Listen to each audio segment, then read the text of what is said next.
Hi, everybody. This is Michelle Gibson Webb coming to you today with Bob Rewards Club. We are speaking to Toya, Woodland, and Darnella Wade about a very important issue that is going on right now in our community. Okay. Oh, getting some feedback. Okay. Yeah.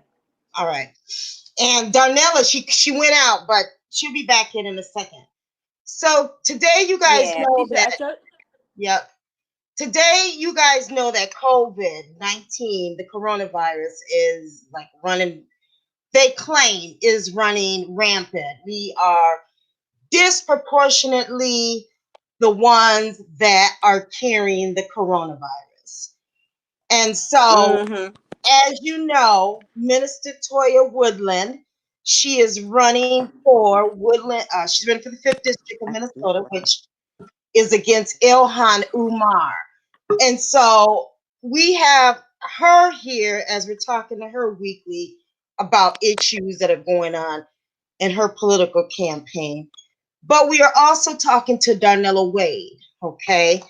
And Darnella, she is running for 65B, the District 65B, which I'm going to. She's trying to get on now. Okay. And I'm going to have her, everybody. Michelle, there's a lot of static coming from your speaker, Michelle. My what? Oh, speaker? Okay. Your speaker has a lot of static. Okay, let me move my mic back over. Okay, is that better? That's a lot better. Okay, all right. I moved it over closer to the speaker because Darnella couldn't hear me earlier. But we are having some technical problems, you guys, like always. You know, we're not experts at this, but we want to bring you guys the news. We want to bring you guys people that are significant in our Black community, okay, across the United States. And so today we are talking 65B, which is St. Paul. Oh, she didn't went off. I was getting ready to have her explain what area that covers. So, oh, there she comes again. Okay, you there? You there, Darnella? Okay. Yeah. Darnella, I'm gonna have you but go I don't ahead. see. I'm sorry. You guys is froze. I think that was Toya talking. Yeah, her computer's froze. Yeah, I think Toya, your camera's froze. No, mine's so. Okay, so Darnella, go ahead and explain because we are live. As you guys work through that, I'm going to continue talking. Okay, but go ahead and explain to the audience who, you know, what area does that cover? What area are you running? I am 65B is permanently downtown on this 35 Mississippi River, a small stretch of right before you enter the west side over there on the west side up. You are coming across Barry Borgen. Yeah. Okay, we lost her. I think we're having these let me see here. Okay, let's try it again. Okay, Darnella. Okay, go ahead. Say what area is that you cover? The Caillou area, the right area. So it's like a big swatch,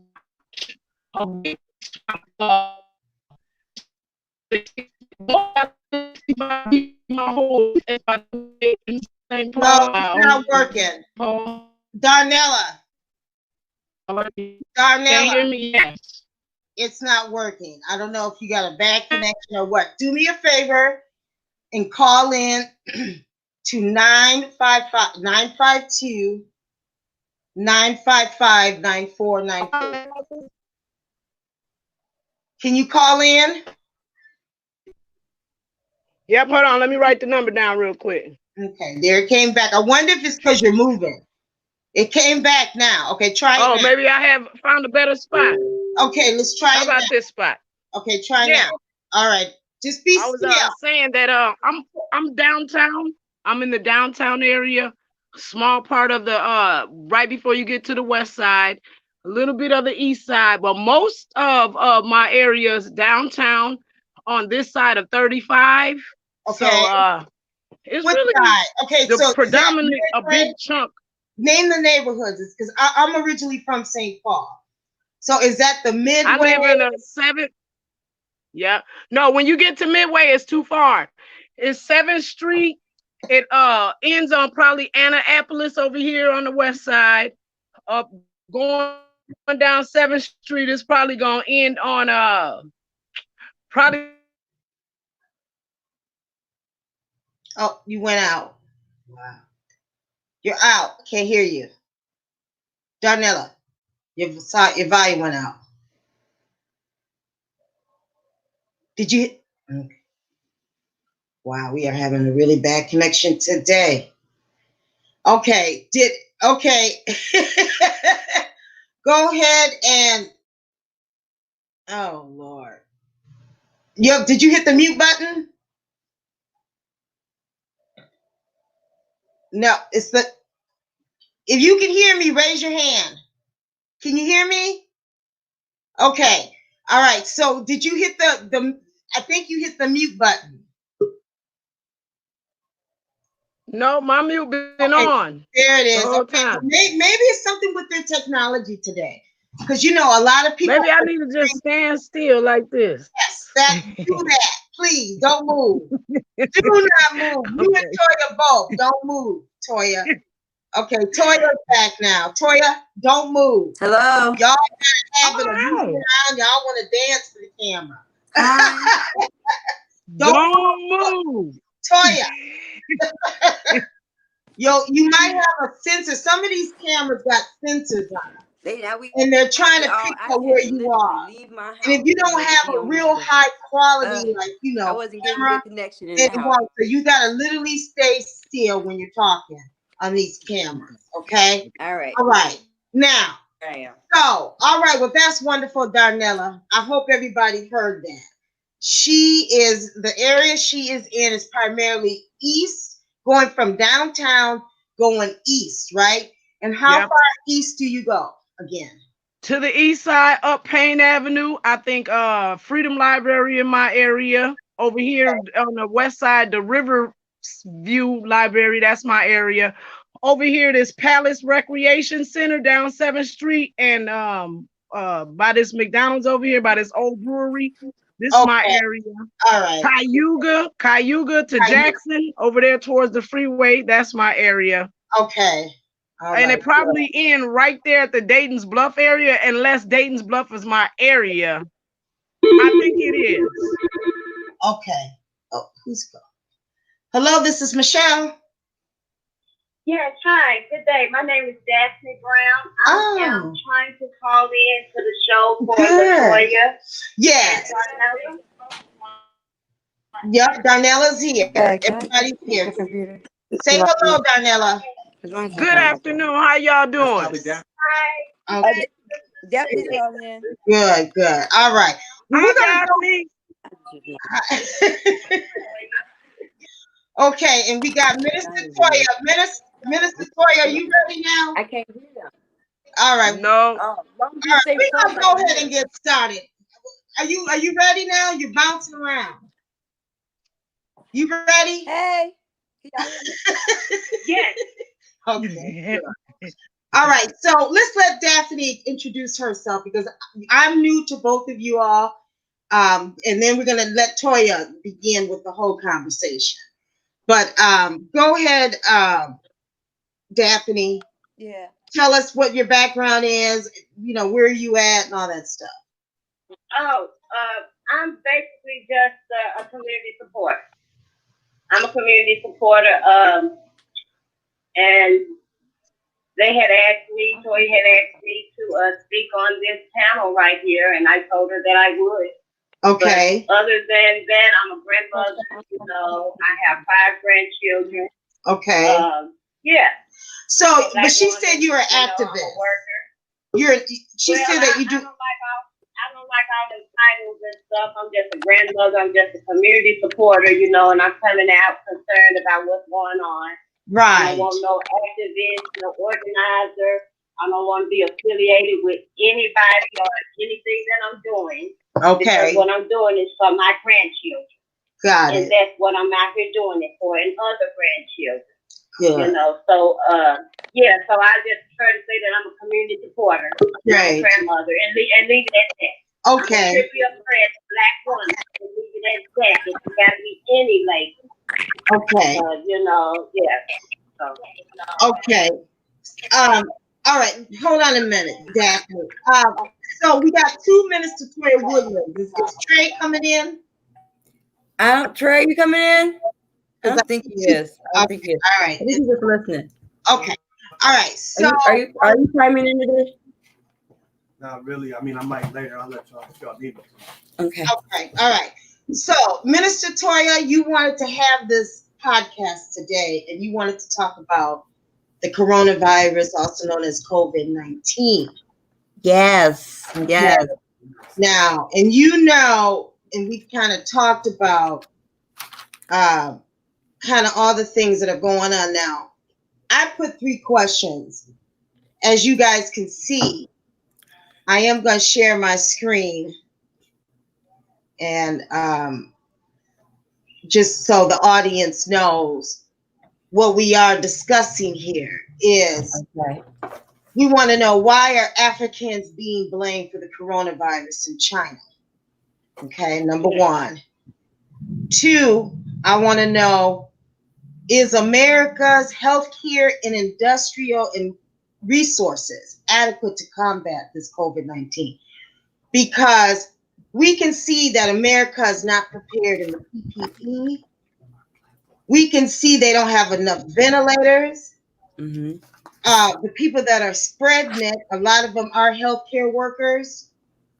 And it's a question whether or not America's healthcare is up to par. Okay. Okay. And then the third thing is, what policies, since you two are running for office, the people want to know what policies should be in place to treat Blacks in America. If these statistics actually show, that's a question whether or not, because, I question that, and we can get through that. But if they're saying that we are getting it at a higher rate and we're getting more infected, then we should have some money or something set aside. What kind of policies do we need to put in place for that? Okay.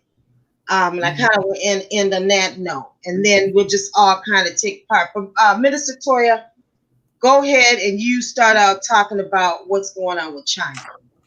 Okay, so now, as you know, this began with as a virus that came out of China, and so America blamed China. One was blaming China, right, for this illness. As of lately, China has quarantined the Africans in their country, saying that they're the ones that are bringing this illness into their country. They're the cause of the coronavirus. Now, as you and I both know that when this first started, African Americans were not contracting this virus as high of a rate as our Caucasian or counterparts or other nationalities. Matter of fact, right here in Minnesota, we've had 79 deaths up to yesterday. Only one of them were African American. So if this is our disease,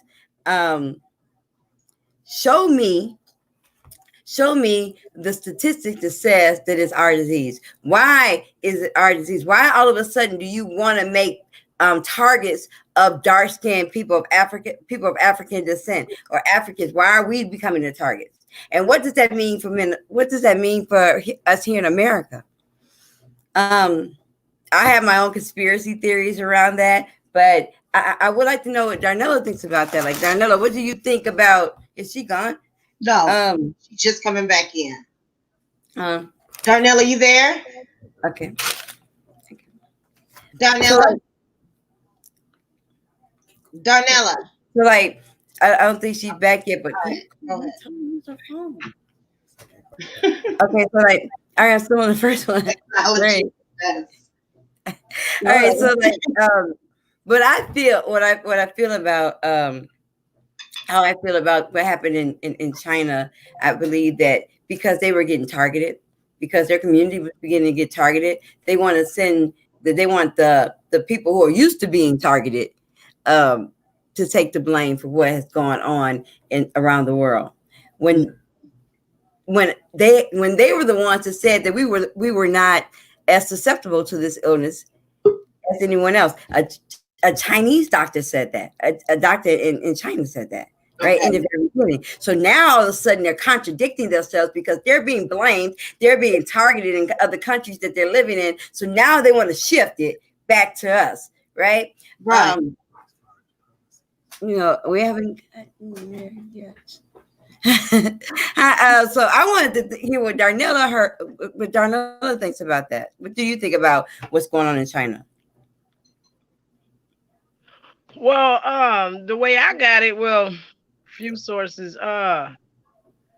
It was sponsored by a lab that's at Harvard, and the man that is supposed to had taken it to Wuhan, China, is the assistant of the professor from the lab at Harvard, and the lab is sponsored by Bill Gates. Wow. Now, I didn't hear the lab. I didn't hear about the lab being sponsored by Bill Gates now. I didn't hear about that part. But now I do know they arrested that doctor at Harvard, and then they arrest the guy in China. Was that the assistant to the professor, the white professor? Okay, yep, I heard about that when it first came out. But you notice the media didn't give that much attention to it. And I don't understand why not, because it was freedom of information. I found it. But I guess the way they do media, they camouflage it. So they look at it, you hear it, you just don't put the two and two together. Yeah. So they suspect that professor was doing making it in the lab, and they don't know how many times they've taken things over to Wuhan for that initial impact. And they were first, and then a second, or us fifth, because I see Italy toe up, a whole lot of other states and countries is messed up before America. But we seen it coming. Hey, brother Julian, joining us. He's watching us. You guys can chat too, with whoever's watching. I can't see the people who come in. Look on the stream on the StreamYard. You can just chat with them. Oh, okay, because I can't see them. I just want to tell you this. Okay. There they go. Hi. Okay. Yeah, well, I didn't hear about Bill Gates sponsoring the lab now that to me, and you see he stepped down like all of a sudden like that, and I figured out why, from Microsoft, and then also Berkshire Hathaway, Warren Buffett's company. He stepped down all of a sudden because he knew it didn't look right. It didn't look good for him to be sitting on Microsoft's board and to be sitting on other people's board when that's supposed to be humanitarian. It looks bad. I mean, it makes you think twice whether or not you even want to use Microsoft products anymore. Period. Just because of that. But he's a eugenist and everything, and it's all terrible. It's really sad. But go ahead, Toya. Right. Just for 1 second before you start, that word eugenics, that is a code word for depopulation. For me, I think that's premeditated murder. I don't know how anybody else feels. I really feel like anybody that was pushing that agenda has a detrimental agenda like COVID. And I think the best thing we can do for legislation is every state needs to sue the manufacturer. Whoever owns that patent, they're responsible for them lives. And that's one way of keeping them held accountable. If you created this, your company is responsible. It's like if your dog bit me, you're responsible. So this is patented and it's owned by somebody. It's owned by somebody, and their bad project got out into the community. Right. Well, what do you think about, you see that in Florida? The cases, the lawsuits, they're trying to sue China though. What do you think about suing China? I think that's okay. So when it comes to suing China, I think that it would play in well to UBI when we need like universal basic income. So if we were to take the money that we were to make them pay for the medical equipment and all of the jobs lost and the loss of income from workers and all of that, and like corporations and stores, if we were to make them to pay for all that, then I believe that we would have enough funding to support universal basic income, at least for 2 years. Well, I'm talking about right now. What action needs to be done? I don't think suing China is first. I think suing the manufacturers who own the patent might be first, because everybody got annihilated in this. This is a pandemic, so it's going to be hard to say China when there's actually a lab and a group of people that's very, very we should hold responsible. I don't think it's China though. But then if the Chinese government allowed him to come there with the virus, so if you're allowing someone, that's like if you go rob a bank and you come knock on my door and I answer the door and let you in, and then the police come and say, "Have you seen Darnella?" And I say, "No." We both going to jail when you get caught, right? So if you can't hold one accountable without the other, they both have to. Bill Gates has to be held accountable. The Harvard has to be held accountable because they should know what's going on in their laboratories. Like the scientists need to be held accountable, right? So everyone involved has to be held accountable. Just like when it comes to reparations, everyone involved has to be held accountable when it comes to reparations. The sugar company, cotton companies, the Mayflower company, the United States government, everyone has to be held accountable. We can't let off one without and we can't hold one accountable and not hold everybody accountable. That's just not fair. Yeah. Brother Nubian is saying, and then we got also on the phone Daphne, is it Green? Brown. Sorry, Daphne Brown. Okay, Daphne, give us your thoughts on, what do you see this whole thing, so far with China and this coronavirus and, Bill Gates, and should we sue? Yeah. Well, from my perspective of looking at it and stuff, because 9 times out of 10 down here, we are usually the last to know anything that's going on because we're lacking in information and knowledge and resources that we can just readily see what's happening and stuff. I mean, where are you at? I'm in Minnesota. Okay. And I'm also in the bracket of our severely unemployed and, going through the crisis of poverty stricken America. I'll put it like that, and that's putting it nicely because there's some motherfucker out here for us, and if we're not willing to do the knowledge ourselves, ain't no way we can know what you guys know, what you guys are seeing and witnessing and fighting against. Right. So just for me to even be here and to know that, hey, I caught up to somebody, right. It's just, it really gives me hope. But from what I'm looking at with everything, yes, it is important for us to know where the origin of this sickness is coming from. And I think it could be Wuhan, because that's where they said it started at. How the hell it ended up being our fault, I don't know. That's right. But then I'm also looking at the option of these 5G towers that they put out. These million microwaves are being absorbed in our skin, and they do have their health dangers to anything that's living. So yeah, I do want to know where the origin is coming from and stuff. But y'all find out where it's coming from. And yeah, we'll go. We're gonna all. My main thing. Yeah. Yes, ma'am. My main thing is what can we do to prevent the shortness of breath?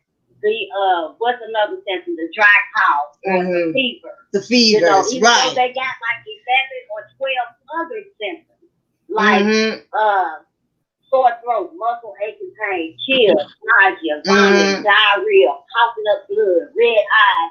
Now they done put puffy eyes on there. Next, the sense of smell, the loss of the sense of smell. There's a whole list of things that can make you positive, even if your tests show that you're not positive. Right. It's all kind of things coming out. Doctors and scientists are coming out and saying, doctors saying they telling us to write CV on death certificates when this person did not die from that.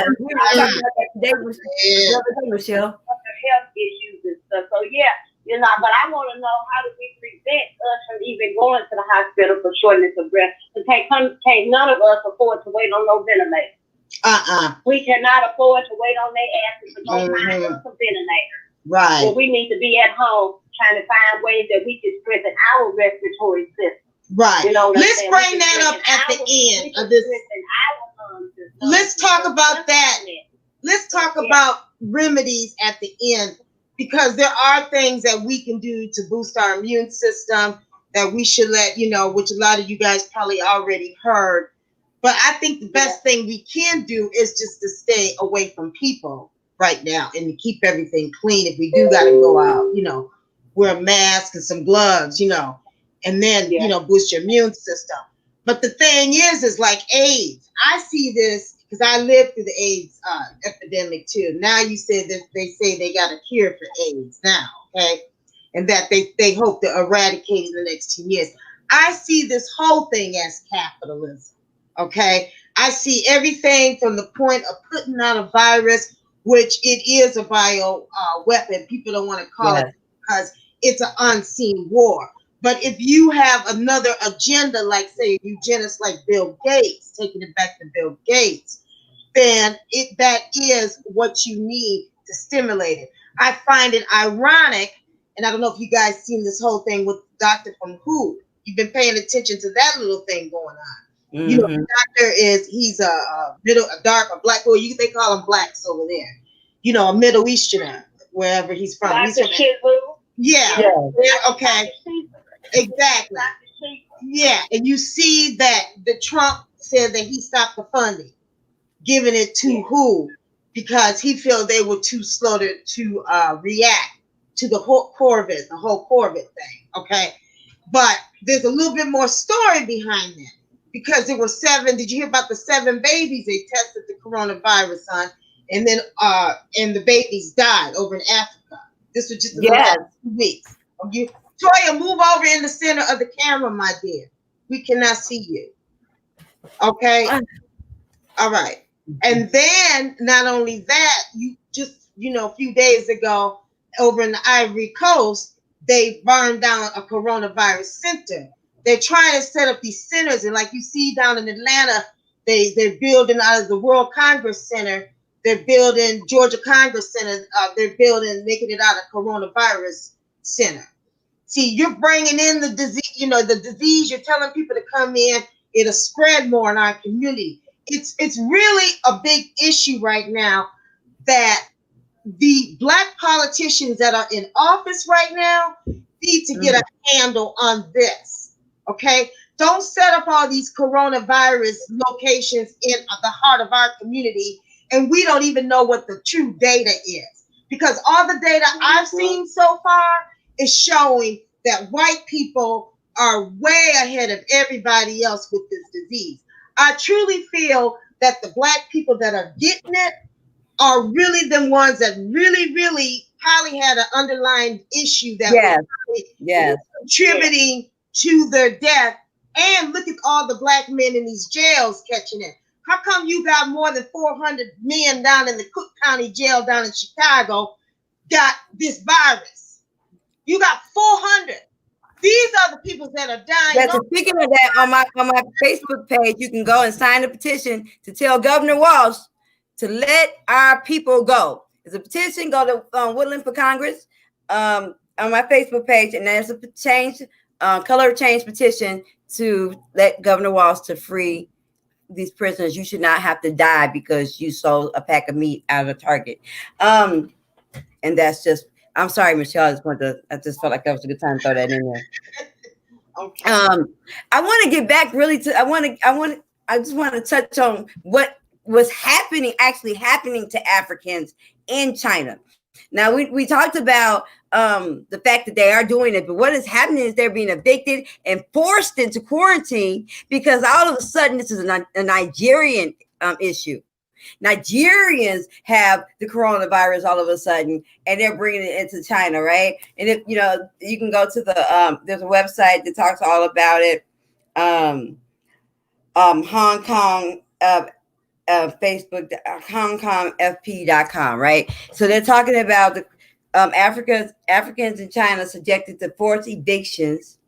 I don't know if you can see that, and arbitrary quarantines and mass testing. So now you're going to mass test Africans so that you can say so that you can pad your numbers and say so that you can calm white America, white Europe, and the rest of the world, and let them know, oh, it's not really us, it's them. And so that takes a little bit of the pressure off, and then pad those numbers and say that more Africans are contracting this illness. When you first said that we weren't going to contract it at a higher rate, which caused the pandemic, right? Let's be honest about it. Because if this was a black disease, they'd have gathered it all up for real, and sent us somewhere like CCA. You remember CCA, Darnella, and left us there to die. But let's be real about this, right? Mm-hmm. So I just wanted to talk about what was going on in there, how they were treated. That they said there's over 900,000 Chinese people living in Nigeria. That's a lot of Chinese people, right? Just in Nigeria, okay. Right. Now we're not talking about all of Africa. So to me, that's a total double standard. In Africa, yes, hopefully they've been speaking out, and I've been watching a few podcasts. And stuff like that. And they have been talking about how Africa, this is the first time Africa is going to step down on the Chinese about it. Okay. We're going to see how much they step down on it, because really they don't allow them Chinese to get away with that. Don't allow them to go for them to be mistreating your people. It's not just Nigerians, it's Ugandans and also a lot of Kenyans that live in that area, Kwando. Well, what does that mean for us in America? If they're doing that to them, what's the next step? What does it mean for Americans and blacks in America? What do you think, Darnella? Well, you guys are breaking up a little bit. And remember, my perspective is we're Asiatic. So there's a part of my brain says, you think that we're not Asian DNA affiliated, when really this eugenics is specifically for people like us. And I just, well, who's Asiatic? For me today, who's Asiatic? Some of our people like me, mm-hmm. I know that my blood is Asiatic. So there's a part of me that understands that I'm liable to have that DNA that COVID can directly affect, like a eugenics would plan for it to. But if we just okay. Well, you froze there, Darnella. You there? Darnella? Okay, there you are. So for me, I know that I really feel like them eugenics, that is, this COVID was for us. And speaking about for us, my son was shot 4 years ago. Okay. They've been quarantined for 30 days. Okay, hold on a minute. Let's get I have an insider that works. Can you hear me? Sister Daphne? Can y'all hear me? Yeah, there's a lot of static. Sister Daphne, your background's kind of loud. Oh, is that okay? Can you go in another room? I can hear the kids in the background. I don't know if you guys can. Can you go in the other go in the other room? Okay. Okay. All right, Darnella. All right, let's go ahead. So again, Darnella, we're talking today. I don't know if you know Brother Nubian. I do see your comment there. I'm gonna get to it in a little bit, but I do know. I want everybody to know that Darnella is running for the 65B district for Minnesota as a state representative, and Minister Toya Woodland is running for District 5, and that is Minneapolis. It's a lot bigger area. Check out my website at woodlandfor5thdistrict.org. You can donate there, or woodlandforcongress.com. Either one. Both have a donate page. Can we move along to question 2, because I want to get Daphne back in there on the second question, and I want us to the point about policy, because I see that Bertha say cut the check. I hear you, Bertha. I hear you. So I'm with you, brother Nubian. Yeah, brother Nubian. I thought it's okay. All right, that's why I heard that. Okay. So the second question here is America's, we kind of talked about it already. Is America ready for this COVID-19 if we don't have enough PPE equipment?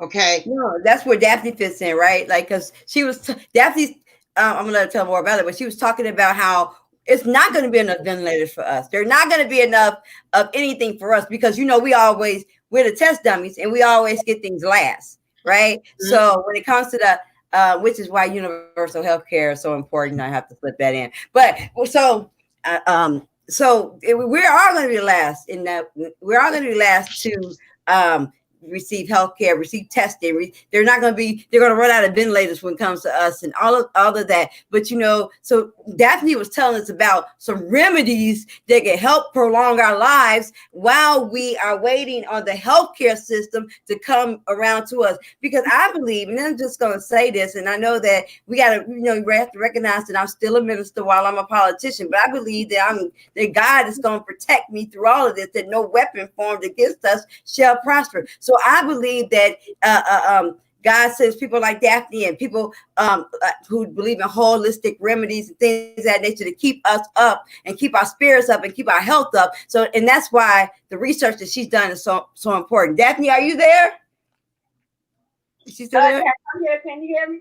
I can hear you. Okay. Yes, ma'am. I'm here. Can you tell us about some of the research you've done, like as far as like we were talking about, will the healthcare will you?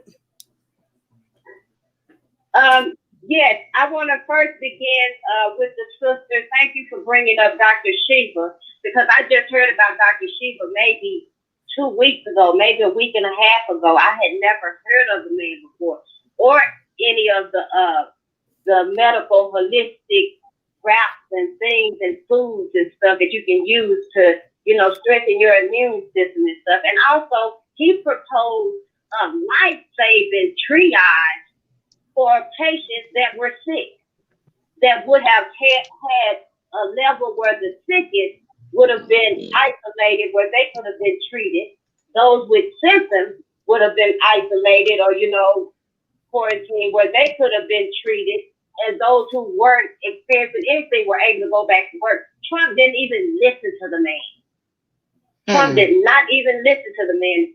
But anyway, he was talking about ways that we can find certain foods that we can eat that will strengthen our bronchial tubes and our airways. And that way, we will have plenty of blood. See, it's a problem where we lack in hemoglobin, because hemoglobin delivers oxygen to your blood and your lungs. And we know oxygen, that blood go out through our body, taking the oxygen and filtering it and bringing it back. Right. Well, anytime that is disrupted and stuff, we can't breathe.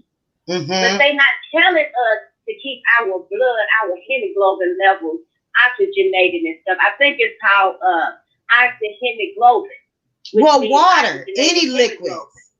Yeah. People have to take. No, they're not telling us exactly. They're not. That's why there's something more to it when they're not telling you things that would really help you to boost your immune system or to keep healthy. That's why you know that it is some kind of deep state or some kind of plan for this to actually occur. So that's, but yeah, you're right. You're right, sister, because definitely I have asthma. It runs in my family. Okay. So, I've been worried. We've been worried over here and trying to do all the precaution things too. But you do have to keep a lot of fluids in you to keep your hemoglobin up. And a lot of people don't, we have had bad diets for years. A lot of people have, with myself being the blame, and I have severe orthostatic hypotension, right? And in that, my hemoglobin count is always at a 9 or 10 when it should be like a 12, 13, or 14. So it's always low. I at least have to get blood at least once a year, right? Mm-hmm. So with that, my autoimmune system is broken. So they just say it's broken, Toya. That's a running joke at the doctor's office. So, but because of that, they say that I'm at a higher risk for the COVID-19, right? Somebody like me could go into the doctor just for routine iron and blood transfusion that I get all the time, right? And come out with the COVID virus. I believe in social distancing. I want you to wear your mask. I want you to sanitize. I want you to wear your gloves. I personally have my own beliefs around it. And I feel like I have done some things. I've done some things that God wants me to do. And anything else I get to do is extra. I'm not afraid of this illness. My people have been through too much. We did too much to get here. We went through too much to get here. And so I'm not going to let this virus run me scared. Well, my ancestors rode ships chained to each other, had to endure horrendous conditions to get here. They didn't stop and give us food. They didn't stop and give us water. If someone died on the side of you, that's what you ate. I mean, it was some things that happened to my people before we got here. And if we can endure that, and we can endure slavery, and we can endure all the things that they've done to us and tried to do to hurt us so far, then this virus, stop playing with me. I'm not about to let this take me out. I'm not going to run scared because I know what blood I got running through my veins. A little bit as it is. But you are taking all the precautions. I'm taking it because you make me. I don't care what all y'all Christian people be saying. We're talking about, the Lord is protecting me and, by the blood of Jesus. And that's all. Right. But God gives the scriptures say faith without works is dead. That's right. Yes, faith and wear our mask. Hello, can I help you? Amen. Hey, hold on, and not only that, let's not forget that this COVID-19 thing is from principalities on high.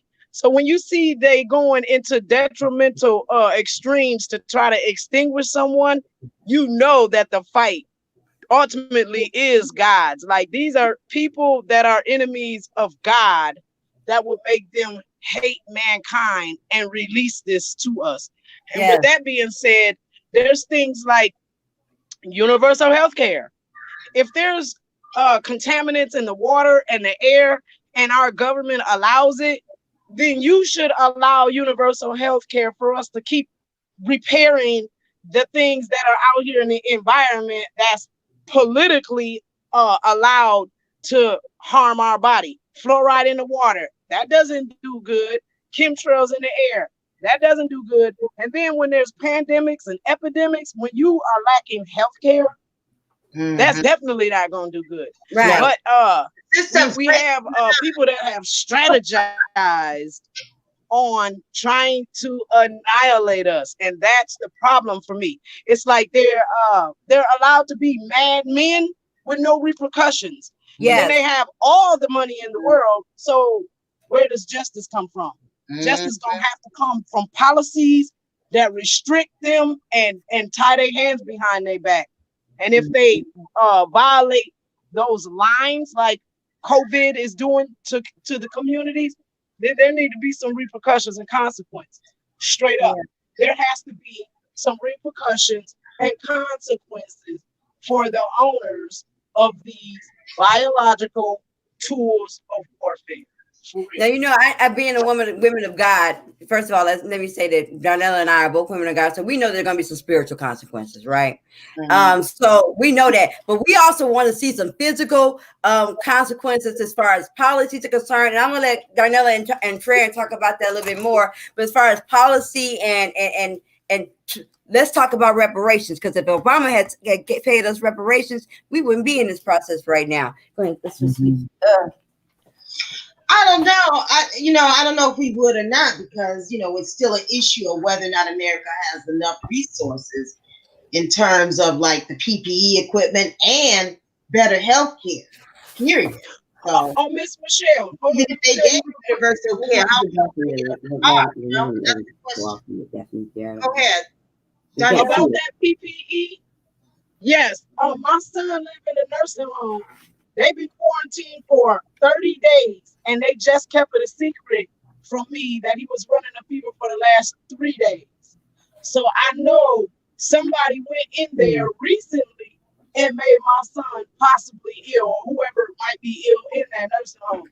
So that's, for me, that's a lawsuit. He was not ill, and your staff has contacted something, your lack of PPEs, and now my son is in just as much danger as if he was outside at the bus stop. I don't think that's fair that they keep skipping over the essential workers. They need to be tested, or they can't be essential.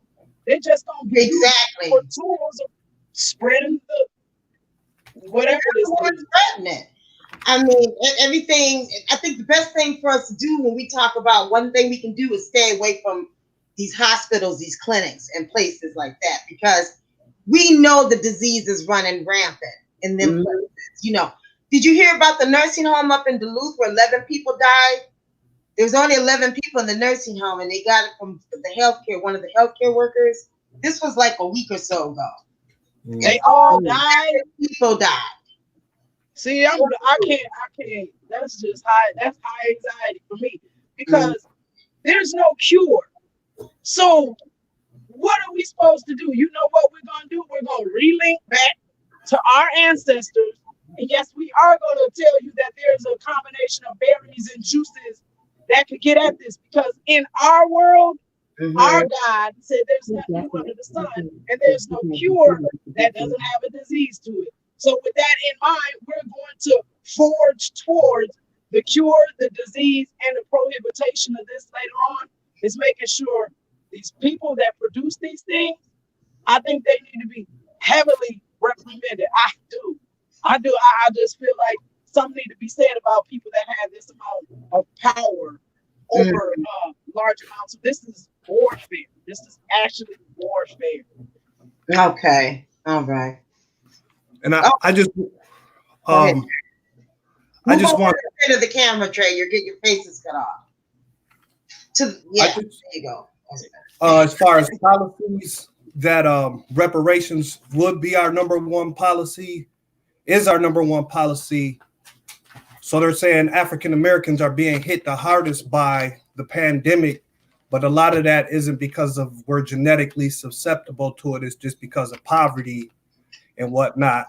So that's why reparations is so important, because we don't have enough surplus to be on quarantine like that. So that's why you're having to see Black people out working or on the front lines doing certain jobs that other people might not be doing. And then within reparations, point number 5 is health, wellness, and healing for Black families and communities.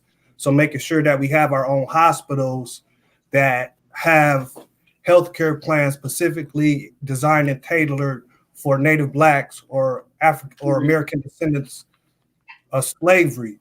With the stimulus package, the Green Party Black Caucus, and it's our belief that we didn't really have anybody at the table fighting on our behalf for our fair share of the stimulus package. So just for instance, here in Minnesota, in like a week or two, they gave out 1 million, or they sold 1 million lunches. They gave out 1 million lunches to the school district. So whoever has the contract with the school district, whatever people, whoever's supplying those lunches is getting paid and creating jobs for people. So we feel like 40% of those contracts or 30% of those contracts should go to Native Blacks or American descendants of slavery.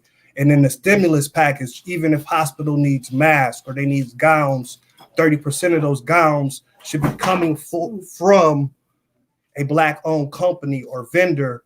But because we don't have people at the table advocating on our behalf like that, right? The Democrat Black Caucus, Maxine Waters, and others, nobody's looking out to make sure that if we're being hit the hardest, we should be getting hit the hardest with stimulus money. That's right. That's right. And, that's I agree with that. because we don't have politicians at the table who think like that, and that's why the Green Party is so important. Universal health care in this time. There's people who are dying because they don't have insurance or couldn't get tested or couldn't get seen by a doctor. So that's why universal health care, which is part of another, reparations is part of the Green Party platform. Universal health care is part of the Green Party platform. And I believe both of these, our candidates support universal health care. Basic income, which I believe you guys will be talking about next week, is part of the Green Party platform. You're seeing people, and right now you're seeing that the Green Party has the policies for the COVID-19 era. So universal income, where everybody should get like $2,000 or $2,500 a month.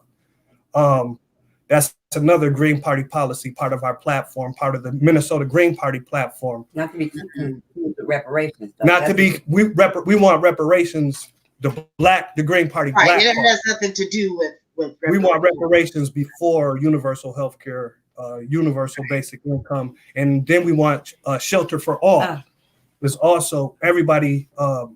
Yes, we believe like privacy and shelter is a human right, and the United Nations also believes that. So everybody should have, which is also a part of our platform, a place to live in, which is also part of Minister Toya Woodland's platform, and I believe Ms. Wade believes in the same thing because she's the chair of the St. Paul Green Party, and that's part of our platform. This and just we know they're saying blacks are getting it more, but we don't think it's because of genetic. Like again, we were just saying we don't know who's getting it more, but we're suffering financially because of the quarantine, right? Because of business, So there should have been. At the table, we needed somebody there saying, hey, Black businesses need 40% of all government contracts related to the COVID-19 era. Yes. We need specific set-asides for Black businesses and Black hospitals and things like that. We needed state government representation as in U.S. Senate and now U.S. Representative to be saying that Minnesota first. Minnesota needs a basic income. It needs money set aside for small businesses. Our small businesses, especially our Black-owned businesses, are suffering right now, right? Mm-hmm. We want to see places like Sammy's and the Heritage Tea House and those places thrive with business during this pandemic. So we should have had some legislators who are at the table fighting for Minnesotans, not for the nation, but for us right here. Who's fighting for us? Who cares about us? And I know you can't see me. I got my Cut the Check t-shirt on. Cut the check, And so, and just real briefly, so we're hearing things on the media like blacks are dying at a higher rate or whatever, but we don't know if that's the truth because we haven't really seen hardcore data from the CDC. There's some reports that Black people are dying from like pneumonia or a stroke, and they're just saying this person died from COVID-19. Mm-hmm. Well, there's reports out there saying that COVID-19 was here long before that, You remember when there was that thing with the vapors? People were dying from the vaping last year. Right. Yep. They're saying that was actually COVID. Okay. So yeah, go ahead. We just we don't want to believe everything the media says on face value. And we know that Miss Daphne was doing a lot of research online about it. And I know Miss Darnella was too. So that's why we want to hear from Miss Daphne today about some of the research that she's been doing. Okay. And, what other research you got, Miss Daphne? Daphne? Hold on. Daphne? Oh, I think we lost her. Hold on. Hello? You there? Yeah. We have to let her call back. I think hello? Don't let her call. Ask her to come back, and we wanted to finish out the segment. Like we're gonna talk about policy yet. I want to show you guys my shirt. It says "Cut the check." My shirt. You see that, Brother Nubian? Brother Nubian says, "Cut the check." Cut the check. On the back it says reparations. I don't think you can see it. It says reparations. I don't know if I can see that. I can't see the back. Here, go. Oh, that's a nice shirt. Yeah, so cut the check. I designed this, right? Yeah. Oh, you did? That's right. I'm running the fundraiser from a campaign. So if you want to get one, you can go to my website and order one. I'll put it on there. Okay. It says, did you sisters hear about Bill Gates and his demonic friends getting their vaccination agenda shot down? You can pull the fantastic video that Riz Alam did yesterday. Yeah, I saw Riz thing earlier today. Right there is probably where I'm gonna have a real hard problem. Like mandatory vaccinations, I can't do it. I'm not gonna be able to do it. I'm not gonna let the government dictate what should go inside my body. It's not gonna happen. And not only that, it's not the government to trust for those kind of things, which is why we want our own doctors. We do. We want our own doctors because this pandemic probably would have never hit our area had we had our own area. Yeah, I'm sorry to say that, but I think a lot of people of color were hit with the COVID because they were ill prepared to be prepared for something that was like this. It's not just poverty; it was poverty on top of a sickness that people somewhere on a loaf of bread. Right. That's how I feel. So the more resources, the more they got sick, and they knew that plague was out there for whoever was going to chase food and water that didn't have it already at home.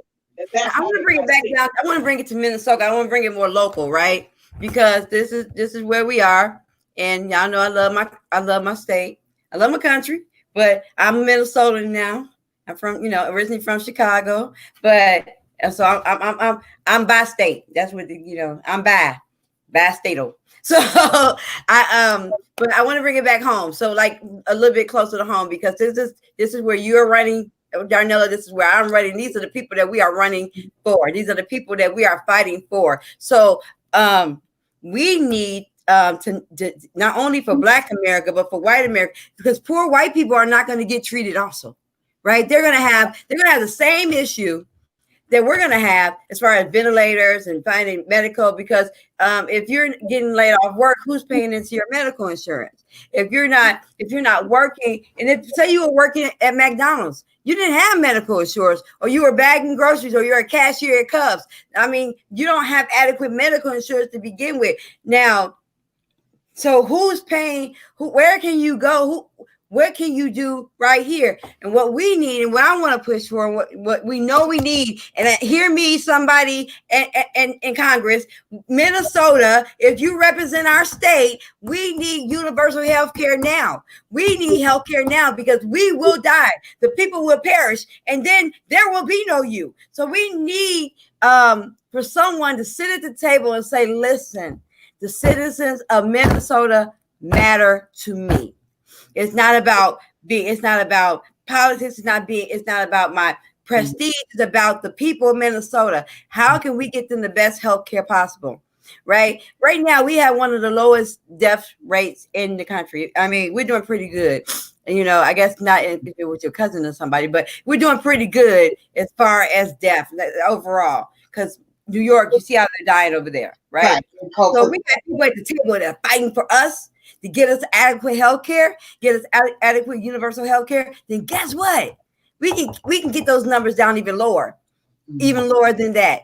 And then we have people who are in jail right now have you went to jail because you wrote a bad check, but you're gonna die death sitting waiting on you to go to court. That's not fair. That's not fair. We need to urge Governor Dayton to let those people out. Those people that can be let out, let them out. Go to my page, sign up. Governor Walsh. Huh? You mean Governor Walsh? Yeah, we are. Yeah, I'm sorry. I'm sorry. Yeah, Dayton was the last governor. Yeah, I liked him too, right? I miss him. So Minnesota has always had it ranks number 1 in healthcare amongst other states. If anybody does not know that is the one good quality about Minnesota. However, I am a native Minnesotan, and I have seen the decline in healthcare. I still think we can do better than what we're doing. Okay. We've had a lot of people, with the immigrant population moving here, and just a lot more people moving here. That really goes to show you, how well your health care is still, if you still can't get in to see a doctor, or the lack of care is not good. Your doctor's not responsive, and there's a whole lot of things wrong with the healthcare system still. One thing I did notice, though, I do want to bring out again, is that the PPE is important. Because you still have nurses, and like you said, your son is in a nursing home, okay? And so if they don't have the right gowns and stuff and the equipment to put on, that's a problem. And I'm just going to take for example, if you look at the pictures of the people over in China and Italy, how they are fully gowned. They're fully got a bag over their head, they got a face shield and a mask, and they have coverings on the shoes and a full suit. Okay, so I question still the PPE. I think America should have been ready for this. Period. They should be ready. So I don't blame it on Trump. I blame it. I do to a point. I think that he doesn't know what to do now. Yeah. I think that he's scared now, but he could have listened instead of counting it out as fake news or as untrue. Now, when I see him, I see fear. I do see that, and I believe that he doesn't really know what to do now. But I believe that not only him, but Democrats also, right? Because some of the most destructive policies come from the Democratic Party when it concerning Black people. Right. So if it was going to hurt us, it more than likely would came from the Democratic Party. It came down to more than remember Clinton and mass incarceration and cutting all those policies. Remember what Obama did for us? Y'all remember what Obama did for us? Absolutely nothing. So let's talk about it, right? So mostly all of the destructive policies come from Democrats. I'm not praising Republicans that by no means, because they have their issues too, and they but they are racist. Like it's a group of racists inside of every party, right? And most of those people run it. Right. And when they're thinking about, the only time they really think about us is when they need our vote. Right. So I believe that if anything, that a lot of this COVID-19 pandemic has a lot to do with not only Trump, but the Democratic Party, not only the Republican, the Democratic Party, and not paying it attention. I hold both accountable. I hold them both accountable. So that's just where I am with that. Like I cannot believe that just because he said we're not going to pay attention, we still have Senate, we still have Nancy Pelosi, we still have those people who are always, especially, we have Maxine Waters out there in the Senate reclaiming her time, but you didn't listen. If you guys knew that he didn't listen, that means that you didn't listen either, because you knew that this conversation was happening, right? So that's just what I'm saying. Like, if you already knew that this was happening, and if you knew that the conversation was happening, no matter what side you on, you are to be held accountable, because somebody could have spoke up. Somebody could have. And you know what else being held accountable? Definitely back on. This surplus bill, we the people gave the IRS $4 billion.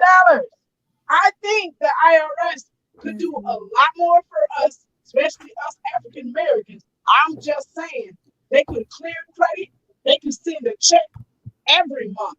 That basically right. Universal. We have been robbed. There is no reason why corporate America should have the privilege of being the largest stimulus package we have ever administered in the country of the United States. That means you have totally skipped over the people that have been telling you we've been devastated like COVID before COVID got here. And obviously, our voices have fallen on deaf ears, but not for real. Y'all hear us. What you did is disregard us. And what's making me mad is now this mysterious illness obligates my money, yes, my money, to a corporation that won't even give us a clear credit score, but you get $4 billion, whether it's electronic or cash, you still have it at your dispense. And for them to give us a $1,200 check and not even consider reparations, it really pisses me off. Okay, now let's think about this. Let's bring it home a bit more. Has been taken away from us and handed over to somebody as if their life is more valuable than ours. And I don't understand that because there's only 4 quarters in a dollar. Whether I'm a billionaire or the poorest person, I'm still only going to have 4 quarters. So I don't understand how all of America is going to split $2 trillion.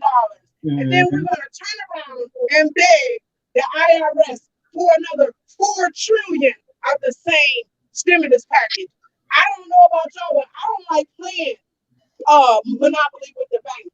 Right. I don't. And I think they need, for real, before that stimulus package was even okayed, they should have told us, what more can you do for the American people? Because I'm not about to, for one, I'm not going to be happy with no $1,200 check. For two, they ain't sent us our taxes like they did. And for three, reparations have already been long overdue. So I don't see why they pay their self first when it's a medical pandemic. I don't see why the airlines have received so much money. All I see is another robbery. Period. And we get nothing. We don't even get universal health care after a pandemic. You would think a pandemic would change their mind. It doesn't. If it's people of color and minorities, and if it's blacks and minorities, and when I say blacks and minorities, because Native blacks are Americans, period. We're not minorities. We own it. We're part of this American society. So, and when I say blacks and minorities, if it's us, they're not gonna fight for us to have universal health care. They're not gonna fight for any of that. But if they're so concerned about our communities not contracting this illness and being safe and out of harm's way, cut the check. Right? There's some things that they could do to make sure that we are well taken care of. That's you found $2 trillion, find 14 trillion more. Let's talk about this. If you can find it out of the blue for 2 trillion, I'm gonna need you to find 16 trillion a year more, because I need you to understand. And let's talk about FICO. FICO just got bailed out. I need an automatic credit score, 800. Right? When we're born with a credit score at a deficit. Look, Becky and I could be born at the same time. She gets a 700 credit score. I get a -2. Let's talk about it, right? Come on now, we got to build our credit up. But you got credit when you going to college. I can't even get a student loan, but you can get 12 of them, right? Let's talk about it, right? So if we're gonna bail out, if we're gonna give that type of money to people, to companies that are not fair equity, and they do that so they can keep us out of things, so we can remain in poverty. Because credit, when you have credit, you can buy a home, and when you can buy a home, you can build equity, and when you can buy equity, you can start to build wealth. And so, if we can't do any of those things, if we can't buy homes, if we can't purchase property, if we can't own businesses because of our credit, then because of our credit, everything boils down to your credit, right? So if you can't do those things, if you can't get an apartment because of your credit, then you're homeless, and you're not, and you're being universal housing is very important because it's a health issue. If you are out in the streets, if you're going from pillow to pour, you and your babies, it's stressful on the mind, on the physical, and emotional, right? Because you're mentally stressing about what your kids gonna do and how we gonna make it. You're losing weight because you can't eat. You're losing weight because you can't eat, because you got to feed your babies, because you got to live, you got to pay somebody to stay at their house or whatever. And you're upset because you can't do the things that you need to do, right? So if it's a medical issue, then we need universal health care, because universal health care will help to cut the cost of housing, because we're going to treat it like a medical issue. Mm-hmm. I'm out of breath now. So, yeah. But yeah, that's where I am with that. I just feel, and then let's bring it to Minnesota. Your governor just did an executive stay, right? Like, we're going to stay to May the 12th. Governor Dayton, where's the money coming from? How are we supposed to work? You gave $600 extra unemployment, but what about people who get unemployment? I just want somebody to let him know that I don't think that's fair. You can't move around, but I need some money. Before you go, Minister, before you go to the next subject, not only is it not fair, they gave $600 more to the unemployment. I just said that. I understand taking care of your people, but nobody thought to reinstate the women and children from the families from the Clinton welfare cuts. If you want it, then you gave them a $600 increase on unemployment checks, but the checks for women with children is $437. I'm tripping. I'm like, how did we get here? Today, we're not even giving extra food stamps out. This money is Caucasian white male. I was just wondering. I want to know, why didn't they repeal all Clinton's abusive cuts to women and children? There's women and children sitting out here with 2-year-olds that ain't getting not a dollar. So they'll give you some food stamps so you can stop trying to get them 40 acres. But they're not even giving you extra food stamps. We're at home all day. They did not repeal nothing, but you want to give us $600 per unemployed person per week, coronavirus, and we still can't get reparations. I'm sorry. Relative easing and reparations is the exact same thing. Right. Do you guys know of anybody who's gotten a stimulus, the $1,200 yet? Yes. You know someone that got it? Yeah, my son got his. But both my sons got theirs. Both my sons got theirs. And some of my cousins. Okay. Yes. All right. Because I didn't know anybody yet. And I don't think I didn't get mine yet, though. They every time I go to the website, they claim they don't know who I am. But here's the other thing. How you not gonna know me? Here's the other thing, though.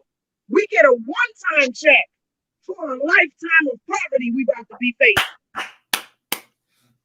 I got grandkids. They ain't gonna never see that $1,200. None of that money is counted to my future or my health. Is Miss Daphne on the phone? Yeah, Miss Daphne's still here. Because we don't see you there sometimes. I want to hear from you. So if you feel like you need to jump in, Miss Daphne. Yeah, go ahead, Miss Daphne, because you were going to still talk about some other remedies.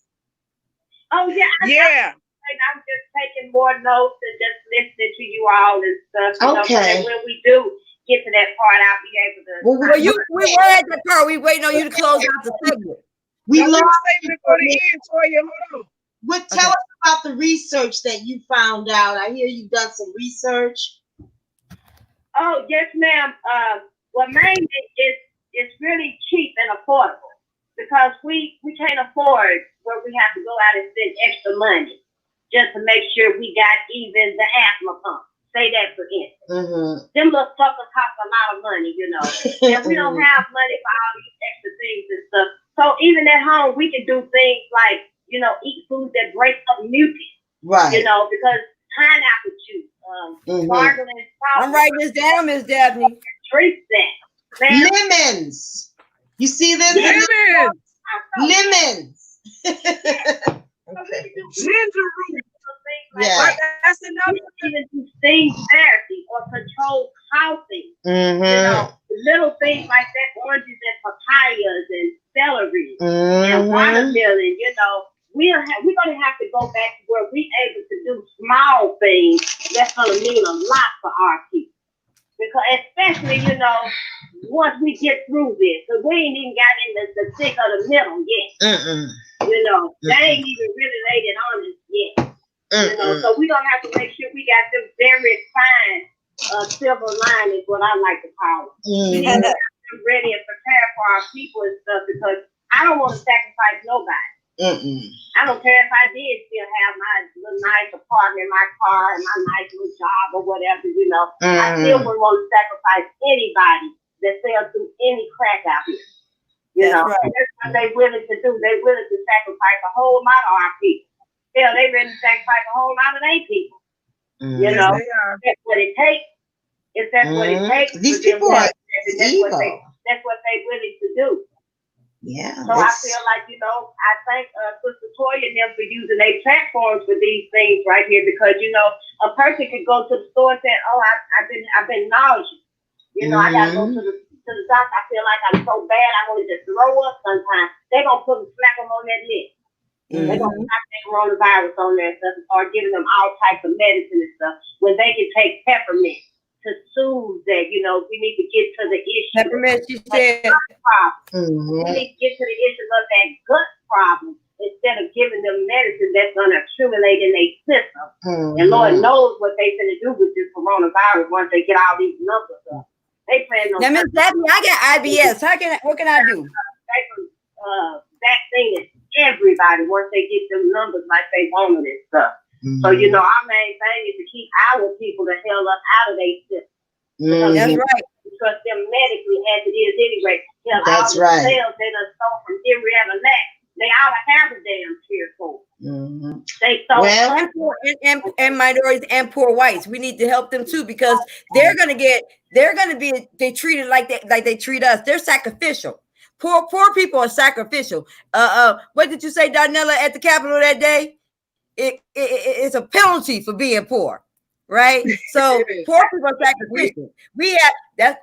I like that. That's a slogan right there. But it's a penalty for being poor. So poor white people, minorities, and blacks and native blacks and Native Americans, we need to learn to take some of these remedies and some of these home remedies and learn how to holistic remedies and learn how to heal ourselves and listen to some of these holistic doctors and people like Miss Daphne, because Miss Daphne is out here doing the work. She's out here doing the research. I don't know if you heard me, Miss Daphne, but I was saying I have IBS. What can I do? Like, if you need to call me offline, give me some remedies, I'm gonna post them on my page, on my Woodland for Congress page. I have to research it just like you have to. Yeah, but we can do that together if that's what it takes. But like one little simple thing is that if we know anybody that's shortness of breath in the house next door, up the street, whatever, take them some fresh ginger.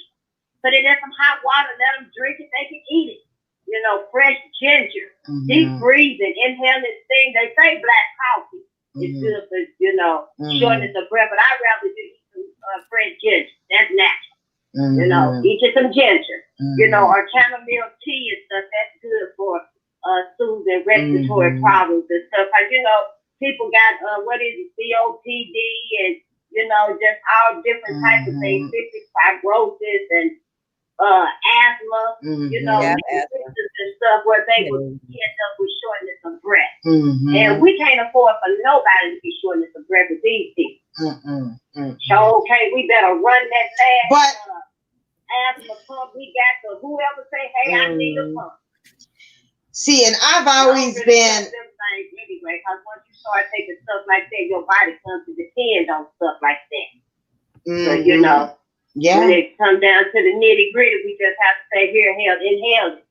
Open them waves up, somebody run and get some ginger. You know, we just don't have to split up like ants and do what we got to do and stuff. So it's gonna be hard for us, because all over the country we so intense. And so, you know, against each other and stuff, shoot, motherfuckers don't act like I don't want the ginger. I don't want it. We're gonna have to hold it down. Some of us we're gonna have to be like what's her name? Godly, I am a African American scholar too, right? And why did I just forget what is her name? I know what you're talking about. You're the lady with the gun. The slave with the guns. What's her name? Oh, Harriet Tubman. Harriet Tubman. I don't think you're Harriet Tubman, right? We gonna have to get our gun around here, Miss Daphne, and say y'all coming with us whether you want to or not. Well, let me tell you, it's not really funny about the guns because gun sales have increased since all this has been taking place. Okay. Oh yeah. Take it to another level where people's mentality is. Okay. Yeah. Because you got the white supremacists over here thinking that we get ready to have a civil war. And then you got the Asian people that are scared that people are going to attack them. And you got black people scared we're going back to slavery. And like we're going to have a civil war. Somebody going to come rob them or something, kick at their door. So the mentality is like just, Hold on, y'all forgot to add the white fear. The white fear is they are afraid of us realizing and recognizing that they are the true minorities and their numbers are low. Mm-hmm. That's what's on that's their fear. I don't want so like if they can embrace the concept of one America, like if your ancestors come from this country, if you're a native black or you came over on the Mayflower with Chris Columbus or whatever it is, we haven't started. If your lineage comes from either two of those places or you're a Native American, then you are an American. We need to stop allowing white America to make us minority, and then for them, if they stop trying to make people minorities, they won't be afraid of becoming a minority. If we become one America, then our numbers will be strong. We can be strong. We're stronger together than we are apart. You know what I'm saying? A house divided cannot stand. And you see what's happening. We are not standing. It's time for us to stand together and become one America, so we think we can stand united. And if we can get that into their heads, maybe we can construct some change and they'll stop being so doggone scared. Let's really make America great again. If we make it great again, we can all come together again and bring some integrity to this place. Okay.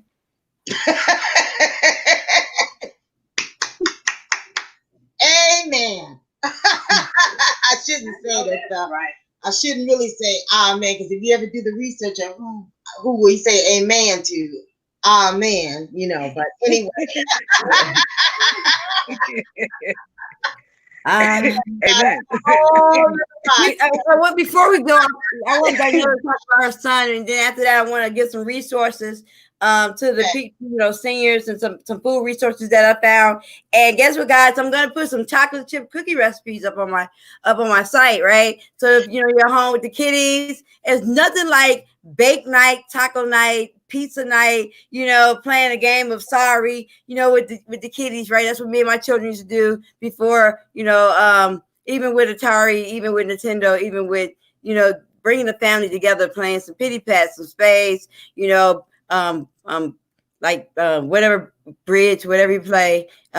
So bringing the family together, make some cookies, have somebody be in charge of the eggs and the milk. So I'm gonna put some cookie recipes up there. I'm putting sweet potato pie recipe up there for those, you guys that want to make and just gonna go all out. And every week I try to put a new recipe up so that you can have a night with the family. Why you put your ear to that? First of all, I know I couldn't hear y'all. My son is 24 and he ain't never had a flu shot in his life. So I know he got that blood on that door for that Passover in Jesus' holy name, and an amen to that. Yeah. And that gun violence, he was shot in his head. That's why I started the nonprofit called Black Truths, because we got to say something. We got to do something. And not only running for politics helps me at least try to put my foot and effort in on policies. And Black Truths is me trying to put my effort in on the community that, listen, y'all, we killing us too. That's what that's all about. Yes. We listen, when I'm fighting for reparations, I want all of us to make it. So if you fighting in poverty and you taking somebody's life, maybe your reparations need to go over there to that family too, because ain't nobody's life worthless. It's Right. all worth something. Yes. And we all have to realize right now we have to fight for our life, because we are set before us is people that do not think your life is worth it. And Yeah. that right there is why this all policies are going to be unbalanced, because the slave master thinks he should eat first. Right. And we But should we have ain't scrap. slaves no more. So he got to drop that slave master mentality, because we are superiors, just like he is. And as far as making America great, the only time I think America was great is when it had the first black president. Well, actually, the first 9 black presidents. But after that, we have never been great again.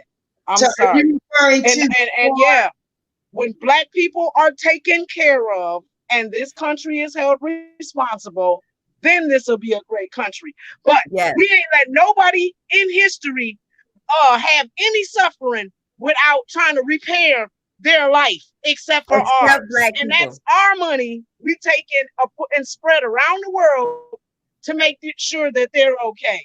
so now That's you not cool. That's not cool. And America, black America, need to wake up and think about how much we are contributing to this country. We are Like this contributing. It's made out of cotton. And the cotton was made from the blood of my ancestors. They picked this cotton to make these shirts. This company right here, the cotton company, owes us money. This is one of the companies, the sugar company, Domino's owes us money. The boat, the Mayfair boat owes us money. Newport owe me some money. Y'all got, and you owe my money, right? So like we need.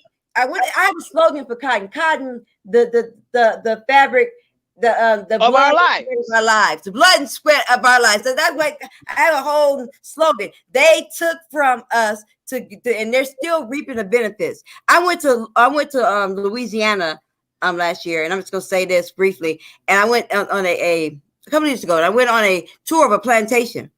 Guess who get paid from the plantation tour? Not us. That needs to be part of reparations. Yeah, the house that I had to pick cotton from, I need to own it.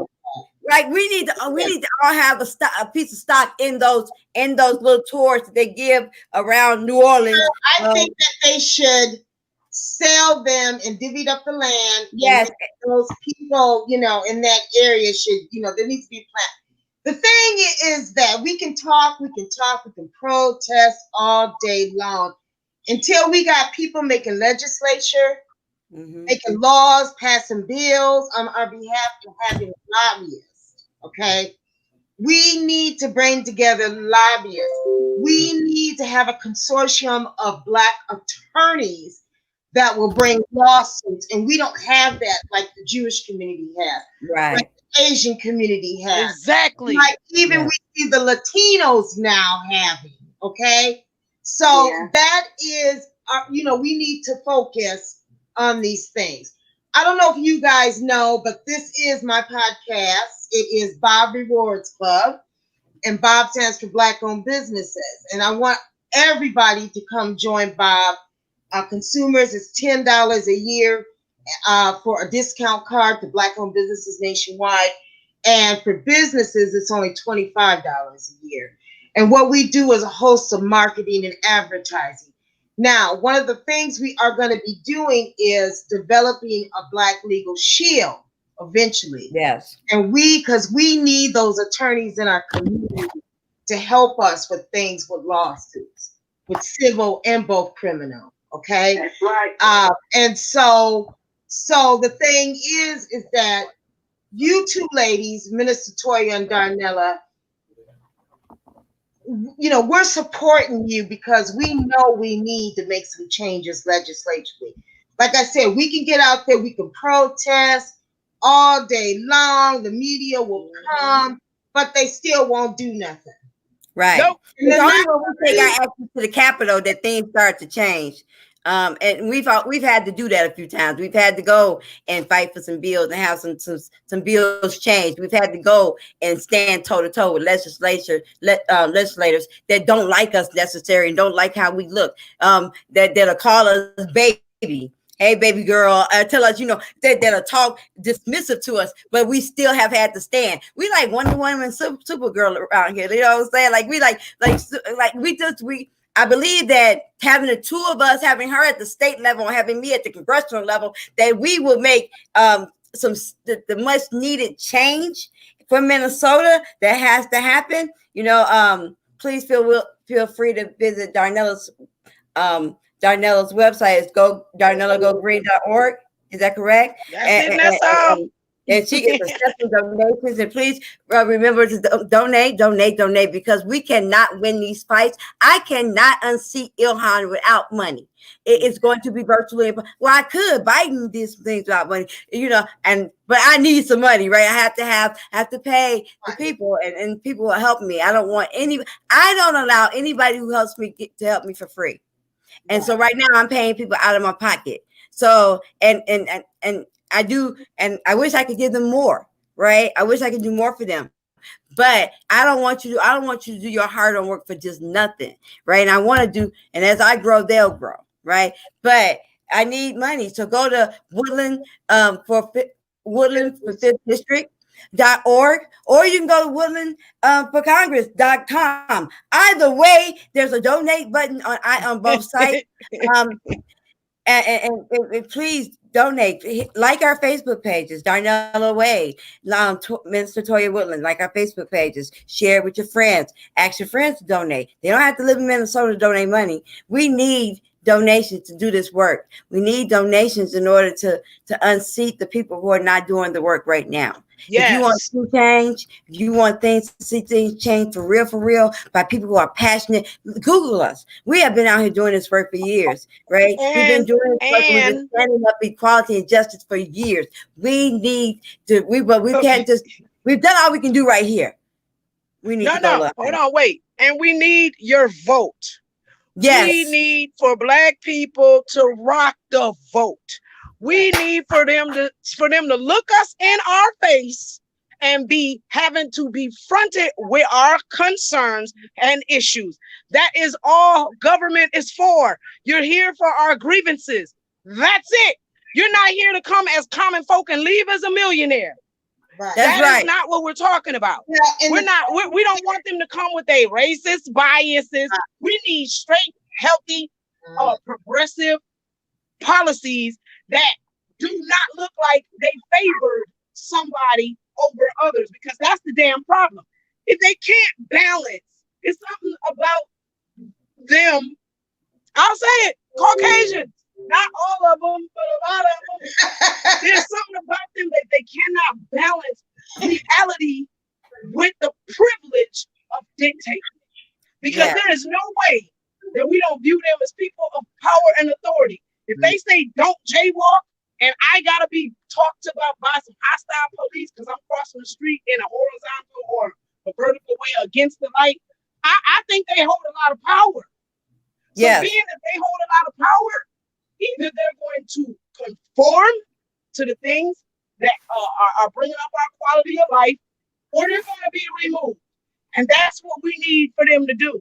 If you want change, and this is the best sentence I could ever tell anybody anywhere on earth, you're going to have to help us make this happen. Before we need money, we're going to need your vote, because I am a common folk, and I'm still going to run. I'm going to run without a dollar from nobody. But if I get to where I'm going and y'all don't give me that vote, then what good is it for me to run? We need for Black people to straight get up and vote. Now, listen, start there. You guys are not with the DNC. No, we're with the Green Party. Okay? And if for y'all that don't know, is that a lot of Black people are starting to move from the DNC. Come on, y'all. To the Green Party. Go Green. Go Green. If you are, but because the Green Party, the DNC relates closely more with the Green Party than any other party there is. Okay. And so a lot of those things, we see a lot of scandal going on with the DNC. We don't have time to everything from their paid operatives, to everything that they're doing. Okay, because so the reason I'm encouraging everybody, because I'm gonna tell you myself, y'all, I haven't voted for the last couple elections.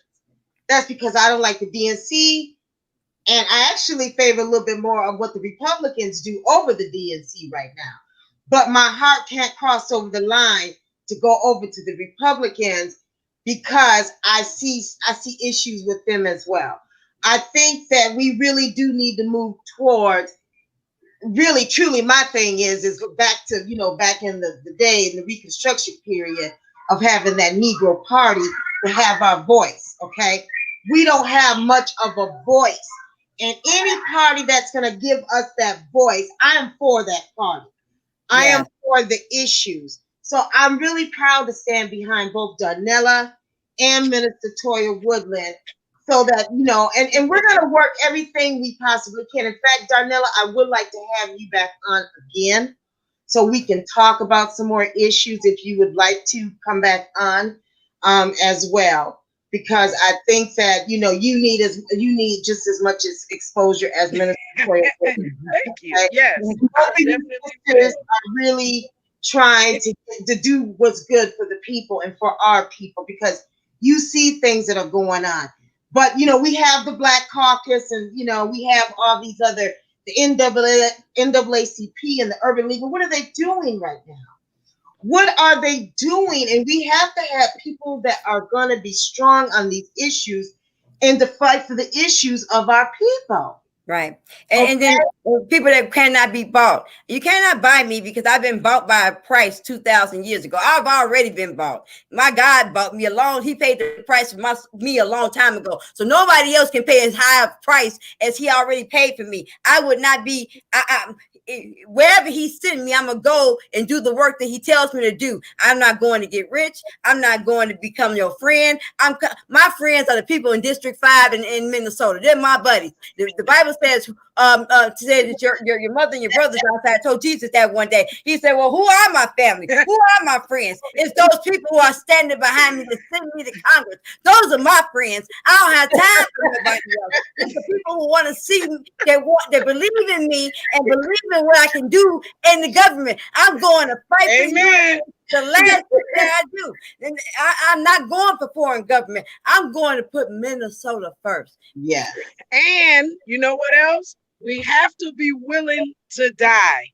Because if we don't change this setup, we're going to die already. Yeah. We're going to die. They're coming for us through your water, through your air, through your finances, your education, or lack of. They want to kill us. So we might as well die trying. And that means try to change everything around you. Because if you don't stand, you die. That's me. I'm a grandma. I got 5 grandchildren. Oh, do you? I'm trying to get one. Stop rubbing it in. Huh? Stop rubbing it in. I just want one grandbaby. But I want them to be all right. Hold on a minute, Daphne. Hold on. Sister Daphne says it. Go ahead, Daphne. Say that again. I was just saying, that's just like what Malcolm X was telling us. We scared to bleed. We scared to lose that job, lose that friend, lose that lover we got. We scared to lose our money or whatever we done built up if we say anything in defense of our people. Exactly. We scared to lose all of it. Don't even say nothing to me. Well, there's another word for that, sister. What do we call them people? Brown nosers. Uncle Tom's. Oreo. You say you look like me, but see, like I was saying, like last week in corporate, I worked in corporate America for 20 plus years, and like what I know. Two people are talking at the same time. Go ahead, sister. Go ahead. Daphne wasn't done. Go ahead. I'm sorry, Daphne. Nothing with us, and so we just don't have to let our people know that them days of following these trends and following all these celebrities and the music and the shoes. We're going to have to let our people know, that stops at the door.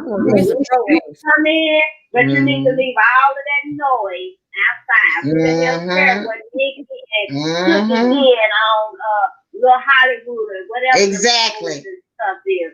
And what the next line is in Lil Wayne and Lil Bobo song, you know, came out with exactly. Because we don't have time to decode all of these songs because they might be telling us. I love that for y'all too. No.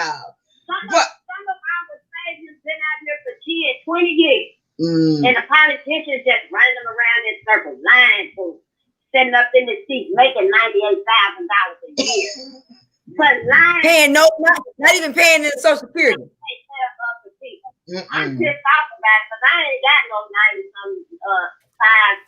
14 more years to be out here and tell y'all to give these people the money that they need to take care of our community. Right now, them shelters, they motherfucking asses need to be having the proper mask, the proper ventilation. They need to be having everything for all of these people out here that have nowhere to go. That's sad. But they got to be giving out masks like they used to give out condoms. And the homeless don't get none of that reparation. I mean, none of that stimulus check. Just like they got them in jail. Just like they got them in jail. That's just a shame. Breathing that old. That's a shame. That's the same way they doing it down here and stuff. And it needs to stop. I agree with the point and stuff. Until everybody say, then they asses up and say, hey, leave that black man, that black woman, and their children alone. That's right. Nothing gonna get better in this country. And a lot of their asses feel like it's a sacrifice to help kill us. They feel like it's a sacrifice to go down. Yeah, we genocide them. Yeah, we had something to do with it. They feel like that's a sacrifice. That's a right to them. Exactly. They praying to their God as they sacrificing us.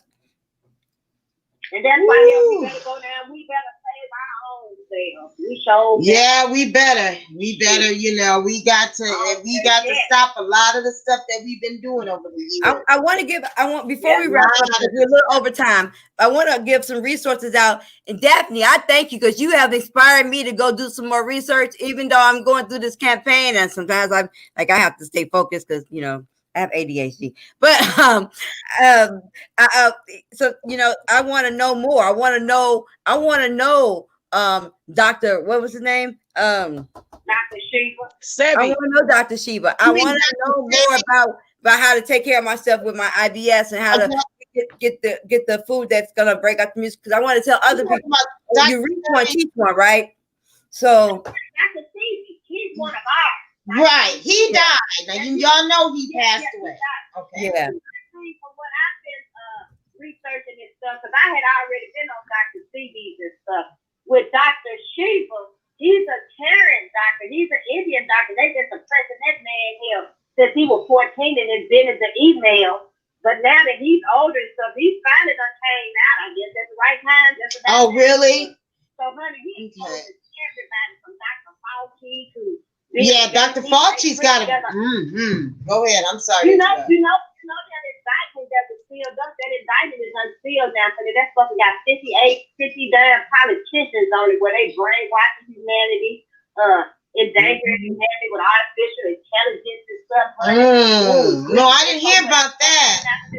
So let's put our doctors and stuff in the comments so we can get them down, and that way we each can research.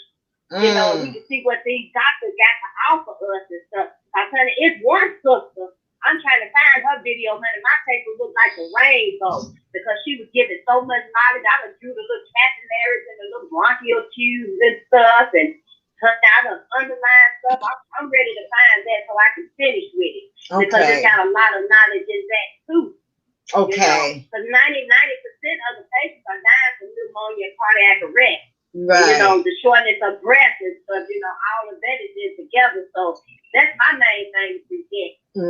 Off tops and stuff, shit. We're going to throw some ice on you and stuff. You got a fever, you know, and drink some water and stuff. The shortness of breath and stuff. It ain't but one thing to do, go to the hospital. And that's what we don't want. We want to stop it right now before it even gets to that point. And so, I always said I'm not going to the hospital. I ain't going to my own doctor. Hold on. And now listen. Now it makes sense why we're lactose intolerant. We never was allergic to foods that create mucus. We never was Sure, going milk to is transform into totally. He's gonna be drinking that. Mm-hmm. Yeah. Yeah. And see, y'all, they know that a lot of us got some issues with our diet. They know that. And then that racist man gonna say that on in Trump's administration. Gonna fit the bill because they know we sick out here, got thyroid, diabetes, cancer. You know, they know irritable bowel syndrome and stuff. They know we got restless leg syndrome and stuff. You know, these folks know that what they've been feeding us and stuff. Yeah, they sure do. But honey, little do they motherfucking asses know, honey, we finna teach each other.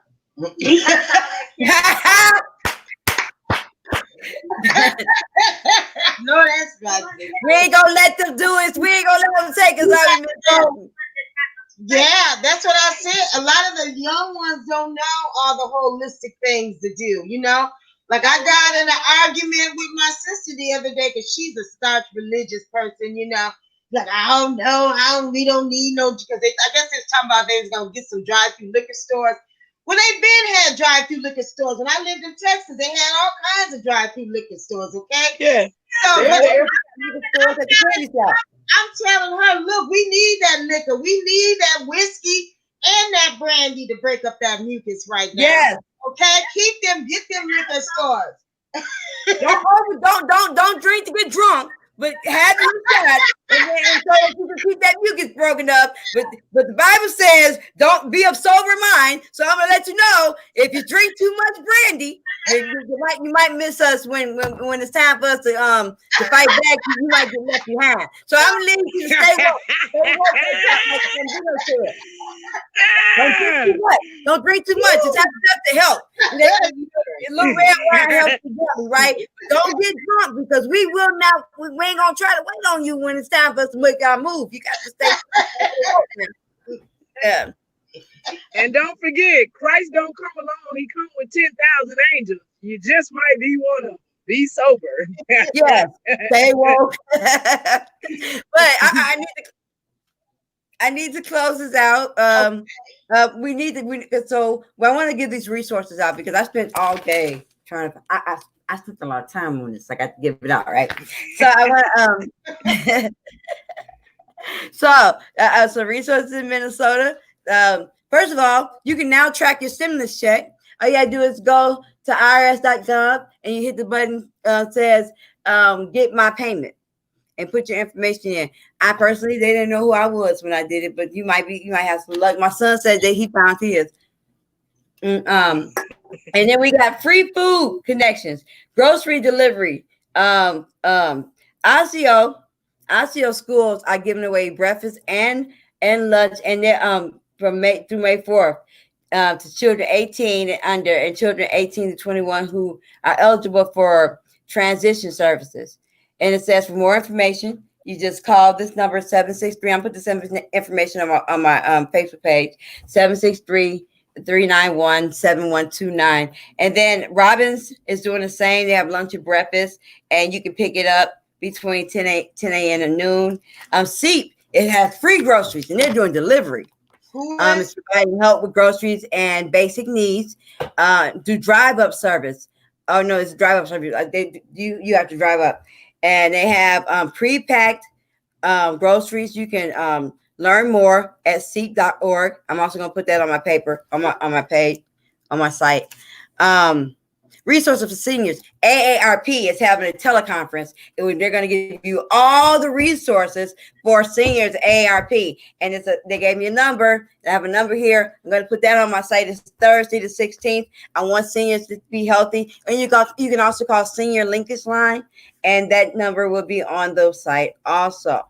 LGBTQ community. There is with Outfront Minnesota. Outfront Minnesota has many of resources to navigate you through this COVID-19 pandemic that will help you. They have a non-violence line and all of that. So you can go to outfrontminnesota.org, and I will also put that on the website where and things that I did get to a lot of things, but I wasted some pop, so I had to start all over. and so I asked a question about the state giving supplemental income to people who are on welfare, people who are receiving SNAP benefits. They need to be increased, and so I want to start a petition for Governor Walz to increase the monthly benefits for women receiving SNAP and cash assistance, because they if they're living in a house with a husband or a boyfriend or a mother who is working, they're not working anymore to supplement that income. They need more. And the Salvation Army gives out food every day without you having an appointment. It's just by first come, first serve basis, no appointment needed. And in regards to staying woke, make sure you listen to Governor Dayton. He comes with something new every day at 2 p.m. on local news stations. Pay attention, because to be aware, to be alive. My people die from lack of knowledge. When I say my people, I mean those people who are suffering through this pandemic. I mean the people of Minnesota. We have to stay aware, because they were trying to slip some stuff through there, right? Minnesotans. So we have to stay aware. Pay attention to everything he says out of his mouth. Pay attention. And if there's something that you don't like, let's do something about it. We can fight from home. We can petition. We can call. I know how to be a pest when it comes to getting the things that we need. So let's stay woke, stay alive, and we will do this together. I believe that we will win.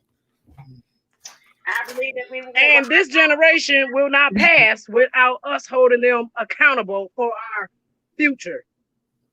Yeah. Yeah, we're going to work it out. And that's the thing about it, America. It's your turn to help us now. Like we've helped y'all all the way up to today. So don't feel bad. We're not trying to single out anybody. We're just trying to close those deficit gaps everywhere they are. And it's going to take conscious people to recognize where we're going to need some more what we call ointment on the wound. Yes.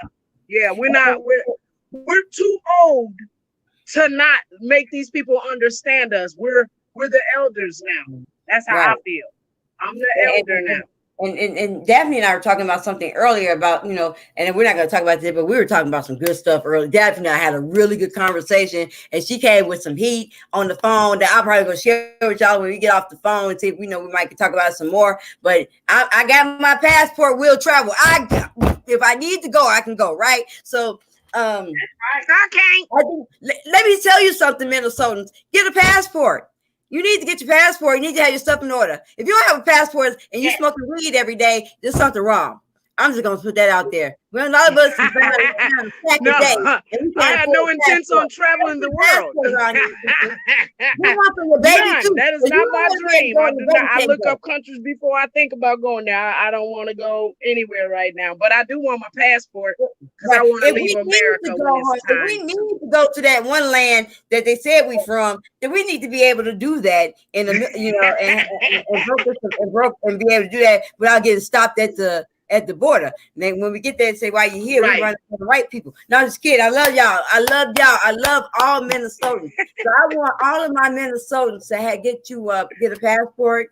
I want you to have your shot record together. I need you to have all of your medical records together, everything together, because we don't know what time this is, people. We don't know what times we're living in Minnesota. So when it comes to us being healthy, safe, and wise, we have to put Minnesotans first, right? I thank all of you for being here, because my press person is getting it ain't nothing changed for us. If right. people ever had their way, they're gonna have us in change again. They're gonna have our great grandbabies in change again, because they hinting at it now. I don't think put them back in change. You see how they are. They ain't doing no good. And when knowing damn well they done wrecked and destroyed every black wall. For real though. They know. For real. We might need to visit an option to get our asses over that wall. Oh God, we've been on the phone 2 hours. And our baby. I told my daughters this shit, when the shit hit the fan, I want y'all to be able to take my fat grandbaby and get across that damn wall. I'll be over there in a year or two. I said, we got some fighting to do over here. We know damn well some of us ain't gonna be able to go. Well, I'm gonna tell you, I ain't going nowhere. So I believe you. I'm going definitely because I know where my ancestors come from. I know I got that native in me. Okay, So my ancestors go back to the Seminoles. So I know I ain't going back. I ain't going nowhere. So the thing, I know some folks want to go to Africa or run. I want to go to Africa. I'm going to Israel. America's my home. This is my land. Yep. This land is your land. This land is my land. We need to close it out because it's all running. I can tell you that. Huh? We don't want to. It's going to be some fight in this country. I hope it ain't got to get to that point. I don't think we need to get there. Right. But some people wanted to get there. But if we had to get there, I'm not running. That's right. All I'm saying. I ain't going nowhere. Okay? I love her. No, I'm not running. Because, you know, because I'm going to tell you. If they want to come back to America, then they'll be able to do that. My grandbabies will. Right. I don't even want them here. You get my grandbabies the hell up off of this motherfucker. I'll stay here and they'll fight this part of it. And when they grow up and stuff, then they come back and say, hey, we got a damn water thing. But you give them a chance. You know, don't let them get trapped up behind this wall up in this motherfucking shit. These people done did with every other land on the planet. America done fucked with everybody. Yeah, but see, it looks like Babylon is falling, baby. Yeah. See, it's doing a free fall everywhere. A couple of months ago, you can't, you know, I mean, they can lie about statistics all they want about how they say America's number one. The one reason why they ain't got no PPE for COVID is because America don't produce the raw materials to make PPE. You can get on your sewing machine or get your factory all you want. If you ain't making the meals for the fabrics, you gonna get the raw materials. If you ain't producing all the things that we need to keep this country and this economy running, Babylon is falling. Okay, so the thing is, it is, and so I want to be here to see what they're gonna do. Now, y'all think y'all, you know, if these people are crazy enough to think that we're gonna have a civil war where you're fighting your own self, you're fighting your own peoples or whoever, because we are in this all together. We really are. We got to we've been on the phone. We've been here on the podcast 2 hours, and I'm so grateful that both of you came. I do have in my spirit. I do feel the need to end this with prayer. Right? I feel like I need to end this with prayer, and those who want to join in can join in. Those who don't, it's gonna be really quick, and we're gonna end this, and we're gonna say hey, bye bye till next week. So, Father God, I come to you right now in the mighty master's name of your son, Jesus Christ. I thank you for another opportunity to come before your throne of grace. I thank you, Lord, that you have brought us together, Father God, to speak on these issues, that you have given us these platforms to speak on these issues. I thank you for the knowledge that you have given Sister Daphne, that you've given Sister Darnella, and the foresight and knowledge that you've given Sister Michelle. I thank you, Lord, for giving us the opportunity to come together to be as one in this broadcast, Father God, to do the work that I know that you've called me to do, Lord. I just want to ask that you continue to strengthen their families, that you would cover them in the blood of your son Jesus, each and every member of their family, Father God, that no hurt, harm, or danger shall come upon them, regardless of what they say or what they do. Lord, let us be strengthened in the blood. In Jesus' name I pray. Amen. Amen. Amen. I don't know if we should say amen, but because it's a woman. I'm just kidding. Well, you know why men are supposed to brew coffee, right? God. Let's say thank you, God. How about that? Thank you, God. Thank you, God. Yeah. I'll take that. Because he know who we talking to. Yes. I still got to say in Jesus' name. They told me the prayer don't get through. That's what they told me. But that's a whole other story. That sounds good. And prayer is good right now. We ain't gonna say amen, but we gonna. I'm always going into mediation or anything. You know what I mean? Where we can we need that peace. I study all books, the Torah, the Quran. I believe you don't know where you are unless you know where you've been. But let's end. Go ahead, Michelle. Say the last closing word. All right. Well, I want to just thank everybody, really, and I just want y'all to say y'all's website and telephone numbers again. Toya, you know, and everything, because that is important. The reason why we are here is so that, like I said, y'all can bring together, you know, the platform that you're running on, okay, and get the donations and the votes and stuff that you need. So just go ahead and let's all say goodbye after that, and let's all reconvene again. As we can see, we did go over 2 hours. That means we had a lot to say today. Yes. And that we need to continue the discussion again. Okay? Next week we'll be talking about restore the vote, and I believe that Kevin Reese is going to come on. I still have to confirm that, but we will. No, I'm sorry, that's not yet. Next week, that's week after. We'll be talking about universal basic income, and the name of that is you closing out. Lisa Savage will be young. She's running for U.S. Senate in Maine, and she will be our special guest. And maybe Darnella can come back and talk with us, because that's part of the Green Party platform, right? So now go ahead and tell them about your website and where they can donate at. Oh yeah, Darnella, gogreen.org. I try to keep it simple. It's just straight up Darnella, go green for the Green Party, and .org. You can donate there. You can find out what the Green Party is about. We got 10-point values. We have 4 pillars to stand on. Reparations is something they push. It is not an agenda item that comes up until reparations is received. The Green Party is pushing for them, not just federally. We want them locally. If it's going to fail us on a big scene, well, we're going to make it happen in the district that I plan on running.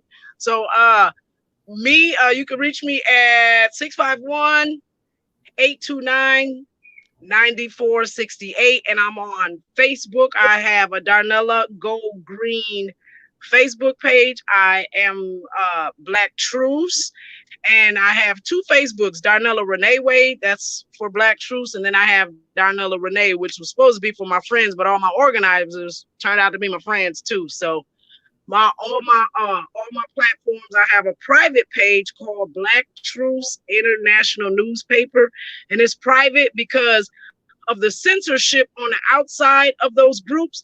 It's like my posts hardly ever get seen. I know I'm shadow banned. I know I'm highly censored, and I am proud to say I am a whistleblower. So anything that I see that harms us in our community, not just us, all mankind, if I could do something about it, I'm going to do something about it. And sometimes exposure changes everything. And what we can't change, I am a devoted Christian. I love the Lord, but it is my duty as a Christian to be a good mom, grandmom, wife. So all that goes together with my platform. And I like the Green Party for it allowing me to stand somewhere on a firm foundation. And I'm telling y'all, try the Green Party. I ain't telling you to try no fantastic food. I'm just saying, try a different political position. And maybe we won't be so frustrated with people that strategize and frustrating you. You know what I'm just leave them alone. Break up. It's a bad relationship. And we do not have to be obligated to the 2-party system. And that's what I'm going to say. Try something else. Me. Try me. Yes. Got everything else that what Trump said, right? But I am Minister Toya Woodland. I am running for U.S. representative in the 5th Congressional District. I am running. I'm running because I want change for the people of Minnesota. I want change for the people of the 5th District. I want us to live instead of just merely survive, right? I'm running because I feel the need to do something, to put Minnesota first, put people in my district first. We are suffering. Our people are suffering here in Minnesota, black, white, brown, purple, and yellow. So if we're suffering and no one's paying attention, it says that we don't have representation. Where's our representation? Right. They're not here, right? So we're not. Who's talking about the coronavirus? Who's telling us where the resources are? Who came on one time and talked about it and I ain't heard from them since? That's the current representation. But I live here, born and raised. My ancestors were here. My great-great-great-great-great-great-grandmother was here. So I know the needs of the people here, not just the people who look like me, but the people who don't look like me, because we all bleed the same blood and we all stand for one America, right? So, and this is one Minnesota. We're gonna put Minnesota. This is my slogan. It's my catchphrase, y'all. Pick it up, put Minnesota first. Right? Minnesota first. Minnesotans come first. Clean water for Minnesotans first. Universal basic income first. Reparations for Minnesotans first. We talk about everything that we want, that we see. We want universal housing for Minnesotans first. We gonna do us first. And then we gonna go around the world. But right now, Minnesota comes first because no one has put us first in the last 8 years. In the last 8 years, in District 5, in any district, Minnesota first. And if you want Minnesota agree to that. Minnesota first. If you want to be first, if you want to be first, then oh my God, we can't get off this. That's right. I'm not going to take care of everybody else. I said Minnesota. I told Minister Toya, I said, honey, you're so used to over speaking, being a minister. I said, you got to chop it down a little bit. 2 sentences. That's it. She done started preaching. All right. I need to go to my website, Minnesota Woodland for this 5th district.org, or you can Google me. I've been out here doing the work. Google me. Google my name, Minister Toya Woodland. I got like 5 or 6 pages. I've been doing some work out here. Been trying to help. I've been working as long as I know, and they ain't paid me a dime. And I'm not looking for no money. I'm looking for change. But we are looking for donations. Okay, so go to my website. Donate. Sign up and volunteer. I'm disabled, so I need people to come up and walk with me and talk with me while I'm trying to get these signatures, right? Somebody's gonna help me because I can't walk all these blocks, right? I'm gonna need you. So just go ahead and go to my site, sign up, go to my Facebook page, Woodland for Congress. I got another Facebook page, and then I got a bunch of pages. I just got a bunch of pages. Like I got Toya, I got Minister Toya, I got Toya Woodland, that's Minister Toya. I got IBCIL, that's my ministry page. I got a ministry group called hashtag Bruised but Not Broken, and that's where I preach at sometimes. And that's where if you're a preacher, if you're a community leader, go to hashtag Bruised but Not Broken, and you can post on my page, and I'll let you post. And we want to bring inspiration to everybody. It ain't got to just be me. It can be you. You can be giving a poem, saying a speech. As long as there's no cursing and profanity, you're welcome. And it's inspirational. Praise God. I'm sorry, I wanted to say, yes, Sister Toya. I think it's very important for our churches, because we got like 5 of them in one community. I feel like each one of them, they should take designated parts of their community, go out in their pantries. They need to bring everything out and start taking care of our communities and stuff. We also need to push for our small businesses to be able to open up during these hard times and stuff, so that they can see the people in their communities and stuff. We don't want no damn island gardens and dinner ha-has and stuff. Now, we need our small businesses to be able to open up and see the communities and stuff. And people with gardens and stuff, we just gonna have to put it really tight so that we can make this work for us and stuff. So I just hope I be on the next call so we can talk some more. And we're gonna definitely have you back. I love you. Thank you, my friends. I love y'all too. Yeah, we on here talking like hell. We ain't on the living and shit. So it's been good. Yeah. Wonderful discussion. All right. With that, we're going to end it with that. Everybody have a wonderful day. Have a blessed day. And we'll see you all next week, next Wednesday, between 2 or 4. Have a wonderful day. Thank you. Thank you. I love y'all. Stay strong. Stay prayed up. Yeah. Bye-bye. Stay woke.